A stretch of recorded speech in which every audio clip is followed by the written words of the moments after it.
નમસ્કાર દર્શક મિત્રો, આપ સૌનું અમારી ચેનલમાં ફરી એકવાર હાર્દિક સ્વાગત છે. દોસ્તો, ચોમાસા વિશે વાત કરવામાં આવે તો ગુજરાતમાં વિધિવત રીતે ચોમાસું શરૂ થઈ ગયું છે અને છેલ્લા કેટલાક સમયથી કેટલાક વિસ્તારમાં ધોધમાર વરસાદ પડી રહ્યો છે તો ક્યાંક જળબંબાકારની પણ સ્થિતિ જોવા મળી રહી છે. તો હાલ ઘણા વિસ્તારમાં મેઘરાજાએ વિરામ લીધો છે, પરંતુ હવામાન વિભાગ દ્વારા આગામી 7 દિવસ સુધી ભારેથી અતિભારે વરસાદની આગાહી કરવામાં આવી છે.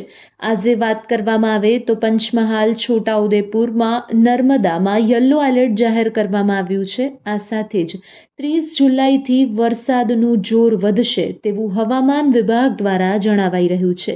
30 જુલાઈના દક્ષિણ ગુજરાતમાં ભારેથી અતિભારે વરસાદની આગાહી કરાઈ છે. તો 31 જુલાઈના દક્ષિણ ગુજરાતમાં અત્યંત ભારેથી અતિભારે વરસાદની આગાહી કરવામાં આવી છે. જો આ દિવસો દરમિયાન આપ ઘરની બહાર નીકળવાનું વિચારી રહ્યા છો કે આપના અન્ય કોઈ પ્લાન છે તો ખાસ ચેતી જજો, કારણ કે હવામાન વિભાગ દ્વારા અત્યંત ભારે વરસાદની આગાહી કરાઈ છે.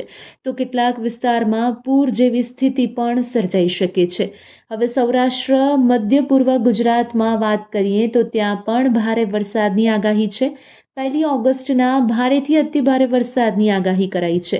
અત્યારે રાજ્ય પર કુલ 4 સિસ્ટમ સક્રિય થઈ છે, જેમાં deep depression, monsoon trough, upper air cyclonic circulation અને વેસ્ટર્ન ડિસ્ટર્બન્સ, આ 4 સિસ્ટમ સક્રિય થઈ છે અને જેના કારણે ખૂબ જ ભારે વરસાદ પડી શકે છે. તો અત્યારે વાત કરવામાં આવે તો અત્યાર સુધી ગુજરાત રાજ્યમાં સિઝનનો કુલ 371.8 મિલીમીટર વરસાદ નોંધાયો છે, જે સામાન્ય કરતાં વધુ છે. 342.8 મિલીમીટર વરસાદ એ સામાન્ય હોવો જોઈએ, તેના કરતાં હાલ વધુ વરસાદ નોંધાયો છે. તો ક્યાંક ખુશીના સમાચાર છે તો ક્યાંક દુઃખદ બાબત પણ છે, કારણ કે ઘણા બધા વિસ્તારો પાણીમાં ડૂબી ગયા છે, ઘણા બધા વિસ્તારમાં ખૂબ પાણી ભરાયા છે, જેના કારણે વેપારીઓને તેમજ ઘણું જ નુકસાન થયું છે.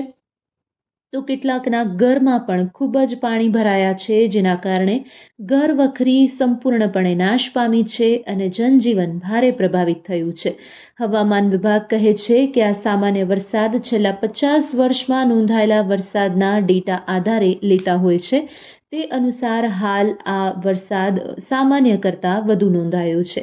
તો આગામી 7 દિવસ સુધી ભારે વરસાદની આગાહી છે. આથી જો આપ કોઈ પણ ફરવા માટેનો અથવા તો અન્ય કોઈ પણ પ્લાન કરી રહ્યા છો તો એક વખત ખાસ ચેતી જજો.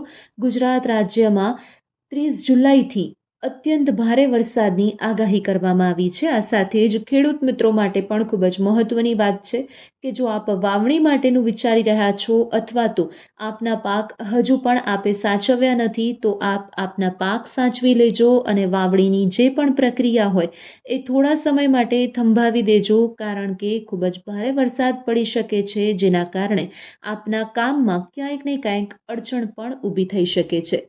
તો બસ આજની આ માહિતી સાથે ફરી મળીશું નવા વિડીયોમાં, નવી માહિતી સાથે અને હવામાનના નવા અપડેટ્સ સાથે.